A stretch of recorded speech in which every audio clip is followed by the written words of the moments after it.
Hi, my name is Alex Ling. Today, I'd like to talk to you about a factor that's affecting many organizations and employees today, especially due to the pandemic, and that's avoiding an alone mindset.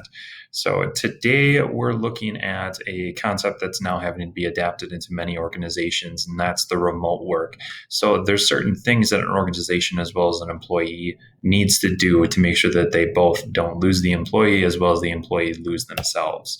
So, in order to do that effectively, we need to look at what the previous state was. And that was organizations looked at remote working as a privilege, wasn't exactly something that they liked to do. So that's why we saw a small to medium percentage of staff that actually worked remotely.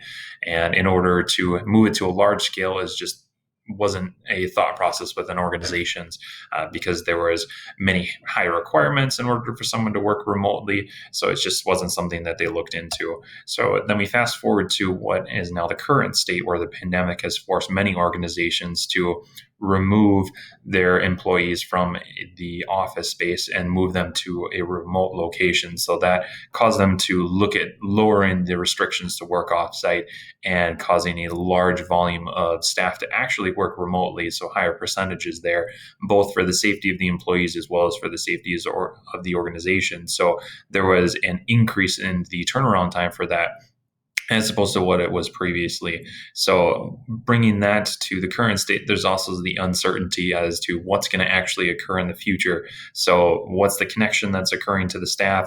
What's the length of time that this remote work is going to be?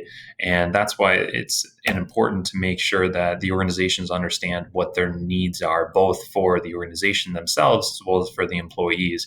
And that ties to the connection or communication that's occurring with staff and making sure that they're teaching or determining the right mindset that their staff or leaders should have in order to be effective leaders or provide an effective leadership method. So the connection or communication that needs to occur or what was previously occurring as meetings were face-to-face and it's now been transitioned to virtual. So there's a potential oversight that might be occurring there that many organizations are resorting to only having the virtual meetings and not even determining whether or not they're actually needed. So they need to instead focus on the individual conversations, which are the phone calls, the instant messaging, anything email related, to make sure that they're bridging that communication between the employees and the leadership. So that's what ties into determining and teaching the specific mindsets for both the organization and the employees. Organizations need to make sure that they're accessible to providing clear communication to their employees. And then the employees have a responsibility as well. And that's to be able to create a mindfulness, being able to detach from work when they're not actually working, improving their attention span to make sure that they're actively working on their work when they're in their work hours.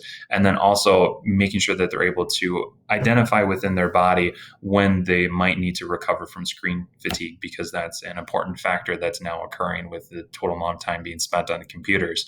And that ties directly into an effective leadership. And there's two different strategies or behaviors that does make a good leader. And that's either being a facilitator, so being a bridge between the organization and the employees, or being a transformative leader, taking in new ideas, making sure that the communication is occurring between them and the employees to create new strategies or new processes to make sure that they're transitioning to an effective virtual leader.